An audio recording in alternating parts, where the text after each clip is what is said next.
Hello, everyone. I'm Dominic Gates. I'm joined by longtime columnist Pete Doherty.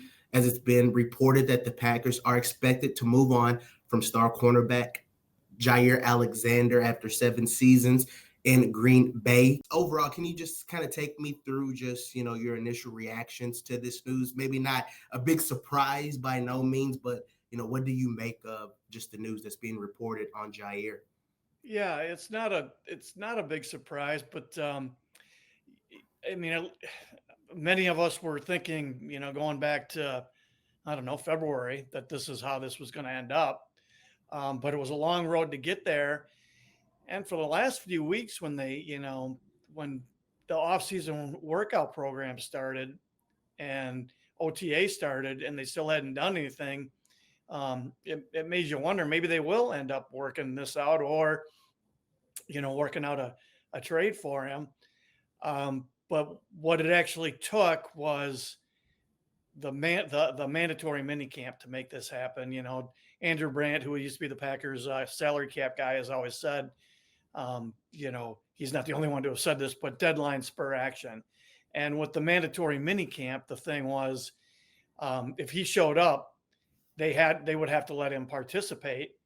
Um, and if he didn't show up, they could fine him. So he can force their hand by showing up, and then they don't want him. They don't want to pay him 17.5 million, so they don't want him to practice, because if he tears his ACL in practicing, then they're on the hook for that money. So they basically, if he told them, "Hey, I'm showing up for minicamp this week," and so they had to make their decision. Obviously, they weren't able to work out a pay cut where he could earn the money back. Um, with incentives, playtime incentives, and being active incentives. So he could have, made theoretically made a lot of that money back, but obviously he wouldn't take the pay cut. He thought he could do better on the open market if they just cut him and let him sign with somebody. So he forced their hand, and they got him today. When you look at Jair and his time with the Packers, obviously he was Brian Gutekunst's first draft pick, taken in the first round after a great career at the University of Louisville. What do you make of his 7 years in Green Bay, just from covering him and watching him on the field? Very talented player, very good cornerback. When he was healthy, he was one of the, I don't know, top five or so corners in the league. I think for sure top 10. Um, when he played, even last year when he played, they were a better defense, but he was hurt a lot. And what he missed? He missed exactly half the games over the last 4 years. They made the playoffs in 3 of those 4 years, and in one of the years he played in. He was healthy, and they beat Dallas and almost beat San Francisco. And the other 2 years he was out for one of them, and the other one he had just come back from an injury, a shoulder injury, and he could only play in the dime, and he played 10 snaps in a loss to San Francisco. So the availability, the health is just a really big issue, and he's not getting younger, so it's not like the health issues are likely to improve. So, anybody that signs him and pays him big money, if they do, there's real risk involved. There's reward too, because he's a very good player. But if he's not in the field, especially if he's not in the field in January, that's it's just not worth the money. So it's a tough decision. Um, Packers would be a better team with him if he's playing, but the question is, would he be playing? Jair's a character, huh? Yeah, so you covered him in Louisville. I don't know how well you knew him, but what was he? Did you know him very well back then? What was he like? He strikes me as kind of a. It seemed like guys got along with him, but he was just kind of aloof, just kind of his own guy and kind of on his own program. Yeah, I didn't know him very well in Louisville. As you know from just the college game, they can keep the players very distant Yeah. from the media. So the only time we really talk to him is if they brought him to a press conference room and in that setting. So I actually got to know him a little bit more here in Green Bay compared to Louisville. And I mean, yeah, he was a guy you could say he plays to the beat of his own drum, a very colorful guy. So just from you too, I guess what were those interactions, and I guess what were some of the moments you remember from following along during his time here? Yeah, I only talked to him one-on-one a few times. He didn't do a lot of one-on-one interviews, and he'd only talk once a week. I did have an interesting conversation with him. I ended up not using it, but the longest conversation I had with him was about meditation. He was a meditator. It was something his mom had turned him onto, turned him towards. And a couple of years ago, I started just for sleeping issues. I was having trouble once I'd wake up. So I took up, meditation. So I was going to do a column about it. Ended up not doing it because other things came up. But we had a pretty long, probably a 20-minute conversation about meditating and what that can do for you and what, his approach and all that. So that was about the most meaningful conversation I had with him. Otherwise it was just, he just kind of kept you at arm's length. He wasn't unfriendly. He just kind of would keep you at least kept me. And from what I could observe, a lot of people at arm's length, but he played, when he played good football. I remember a game when they played the Rams in the Coliseum while they were, building their stadium out there. If it was either his first or second year in the league, and it was one of the best games I've ever seen a cornerback have. Didn't have any interceptions, but he had 5 breakups, and it was like every time Goff went back to pass, he'd throw it over the middle, and Alexander broke it up. It was just like, I came away from that game thinking that was unbelievable. I've never seen that corner just, break up so many passes, and like it was just a bunch and a flurry. It was really good cornerback play. Very, very talented, good player. And of course, the coin flip, that was one of the most bizarre things.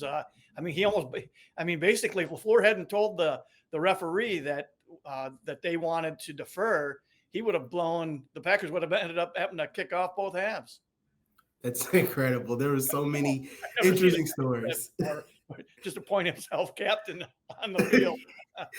I truly laughed, even from afar. I would keep up with what he was doing and seeing him, like even walking off the field, doing like a waddle, like taking a shot at Jalen Waddle, some of his interviews, wearing big hats and video bombing reporters during their live hits that they would do for the news. And very interesting. But like you said, he did keep everyone at an arm's length. And there'd be times I'd come up to his locker and say, like, hey, are you going to talk today? He'd say no. But then we'd spend the next 10 minutes talking about Louisville and restaurants and just different little stories and things of that nature. So, yeah, he was a very interesting guy. Or he is still an interesting guy. And I guess, like you said, if a team is able to get him and he's able to be healthy, the name speaks for itself and what he's capable of doing. As far as the Packers, I guess this is one of those hidden in disguise type blessings in terms of you already know what they look like because Jaire hasn't played a whole lot of football and hasn't even practiced. And just from your observations and OTAs and even just from last season, I guess, where do the Packers go in the secondary? Yeah, they like I said before, if he's playing, they're noticeably better. You don't have to be a trained football person. You or I could spot it very easily that they're just a better defense when he's out there. But he missed most of last season, and they still played decent defense, so they can. Their depth in the secondary, their depth at corner at least, isn't the greatest. But they did sign Hobbs, and going on the presumption that he's probably a little better than Nixon. They have more depth than they had last season with those two and Valentine on the outside, and then they've got several guys that they can play, including a couple of those guys that can play. On the inside, you got Bullard, who could end up being their nickel at least on early downs this year. So they're better off than they were last season, presumably because of the Hobbs signing. Presuming that he's a pretty decent player, they'd have been better if they could line up with Alexander, but they could also have blown a lot of money if they brought him back and he got hurt, which would have been very predictable. So I was always in the camp of leaning towards, I would have moved on. If he'd have taken the pay cut with the incentives, I'd have done that, obviously. But if I were him, I wouldn't have. I would have taken my chances on the open market. So I think he did what he had to do and what I would have done in his shoes. And the Packers did what I would have done if I were in their shoes. Yeah, I guess my last question, as far as when you look at the cap space now for the Packers and just moving forward, do you think they might, or do you think they could still try and test, with a free agent out there that might be available to try to add some depth at corner? Or do you think it might just be as is? I guess, do you think what direction they might want to take? Yeah, most likely as is. You never know if they, trade or if some other, weird thing happens where a decent player gets cut. But pretty much everybody's off the market now, right? I mean, we've been through free agency and all that stuff. They signed Devondre Campbell. It was probably right around now. Maybe it was late May, a few years ago, and he ended up being a really good player. But that's pretty rare when you can, find somebody like that. I can't remember the exact numbers. If they had cut him before June 1, they would have picked up $7 million in cap room this year.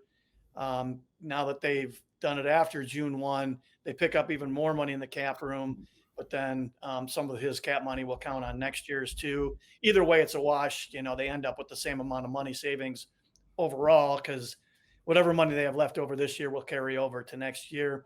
I don't know that they'll be able to use that extra money unless something happens. I mean, I don't think this is going to happen, so I'm not predicting it, but let's just say Cincinnati keeps having issues with Trey Hendrickson and they just can't work that out. Who knows? Maybe the Packers trade for him. Then they would, they could use that cap money to do a new contract with him. Most likely things will just go as is, and they'll go into the season with a lot of cap room, and they can do some contract extensions during the season if they want and carry over the rest to 2026.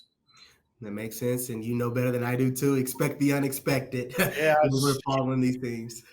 You just never know what's going to happen. I mean, we can make our best guesses, but everything is fluid in this league.